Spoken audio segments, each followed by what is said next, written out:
കേരള രാഷ്ട്രീയത്തിലെ അത്യപൂർവവും എന്നാൽ ജനാധിപത്യപരവുമായ ഒരു ദൃശ്യത്തിനാണ് 2026 മെയ് 15 സാക്ഷ്യം വഹിച്ചത്. നിയുക്ത മുഖ്യമന്ത്രി വി.ഡി. സതീശൻ നിയുക്ത പ്രതിപക്ഷ നേതാവായ പിണറായി വിജയനെ അദ്ദേഹത്തിന്റെ വസതിയിൽ ചെന്ന് സന്ദർശിച്ചു.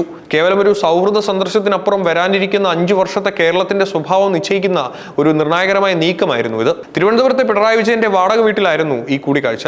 നിറഞ്ഞ ചിരിയോടെ കൈകൊടുത്താണ് പിണറായി വിജയൻ സതീശനെ സ്വീകരിച്ചത്. പിണറായിക്കൊപ്പം ഭാര്യ കമലയും മകൾ വീണയും കൊച്ചുമകനും സതീശനെ സ്വീകരിക്കാൻ എത്തിയിരുന്നു.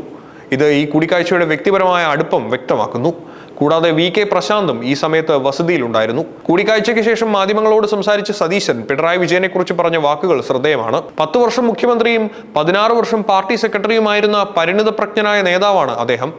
രാഷ്ട്രീയമായ വിയോജിപ്പുകൾ നിലനിൽക്കുമ്പോൾ തന്നെ ഒരു മുതിർന്ന നേതാവിന് നൽകേണ്ട ബഹുമാനം സതീശൻ ഇവിടെ ഉയർത്തിപ്പിടിച്ചു. കേരളത്തിന്റെ വികസന കാര്യങ്ങളിൽ പ്രതിപക്ഷത്തിന്റെ പൂർണ്ണമായ പിന്തുണ അദ്ദേഹം അഭ്യർത്ഥിക്കുകയും ചെയ്തു. മുൻ സർക്കാർ തുടങ്ങിവെച്ച ജനക്ഷേമപരമായ പദ്ധതികൾ പുതിയ സർക്കാർ വന്നാൽ ഉടൻ അട്ടിമറിക്കില്ലെന്ന് സതീശൻ ഉറപ്പു നൽകി. ഒരു സർക്കാർ ചെയ്ത പദ്ധതി മറ്റൊരു സർക്കാർ വന്ന് മാറ്റിയാൽ കേരളം ഉണ്ടാകുമോ എന്ന സതീശന്റെ ചോദ്യം ഇതിന്റെ ഗൗരവം വ്യക്തമാക്കുന്നു. സംസ്ഥാനത്തിന്റെ സാമ്പത്തിക ഭദ്രതയ്ക്കും വികസനത്തിലും പദ്ധതികളുടെ തുടർച്ച അത്യാവശ്യമാണെന്ന് അദ്ദേഹം ഭരണപക്ഷത്തിന്റെ ഉത്തരവാദിത്തമായി ചൂണ്ടിക്കാട്ടി. ഭരണ തുടർച്ച വാഗ്ദാനം ചെയ്യുമ്പോൾ തന്നെ കഴിഞ്ഞ സർക്കാരിന്റെ കാലത്ത് കടുത്ത രാഷ്ട്രീയ വിയോജിപ്പുകൾക്കും ജനരോക്ഷത്തിനും കാരണമായ പദ്ധതികളിൽ മാറ്റം വരുത്തുമെന്ന് സതീശൻ വ്യക്തമാക്കി.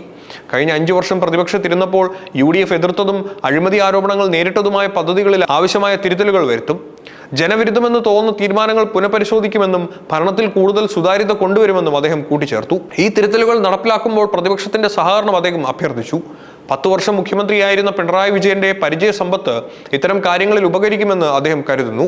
രാഷ്ട്രീയമായി വിട്ടുവീഴ്ചയില്ലാത്ത പോരാട്ടം തുടരുമ്പോഴും വികസന കാര്യങ്ങളിൽ വൈരാഗ്യം കാണിക്കില്ലെന്ന നിലപാട് സതീശന്റെ രാഷ്ട്രീയ പക്വതയായി വിലയിരുത്തപ്പെടുന്നു. 2016 പിണറായി വിജയൻ ഉമ്മൻചാണ്ടിയെ സന്ദർശിച്ചപ്പോൾ പ്രകടിപ്പിച്ച അതേ ജനാധിപത്യ മര്യാദ ഇവിടെയും ആവർത്തിക്കപ്പെട്ടു.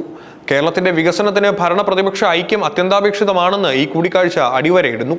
പഴയ പദ്ധതികളിലെ പിഴവുകൾ തിരുത്തി പുതിയ ഭരണ സംസ്കാരം കെട്ടിപ്പടുക്കാനുള്ള സതീശന്റെ നീക്കത്തെ പിണറായി വിജയൻ എങ്ങനെ നോക്കിക്കാണുമെന്നുള്ളതാണ് ഇനി അറിയാനുള്ളത്. ഇത്തവണ സഭയുടെ പ്രത്യേകത വേഷപ്പകർച്ചയാണ്. കഴിഞ്ഞ 5 വർഷം മുഖ്യമന്ത്രിയായിരുന്ന പിണറായി വിജയൻ ഇനി പ്രതിപക്ഷ നിരയിലിരിക്കും. അതേസമയം പ്രതിപക്ഷ നേതാവായി തിളങ്ങിയ വി.ഡി. സതീശൻ ഭരണപക്ഷത്തെ നയിക്കും.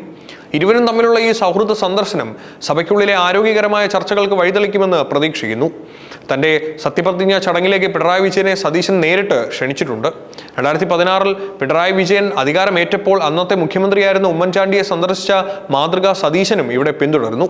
രാഷ്ട്രീയ വൈര്യത്തിനപ്പുറം മര്യാദകൾ കാത്തുസൂക്ഷിക്കുന്ന കേരള രാഷ്ട്രീയത്തിന്റെ മുഖമാണ് ഇവിടെ പ്രകടമായത്.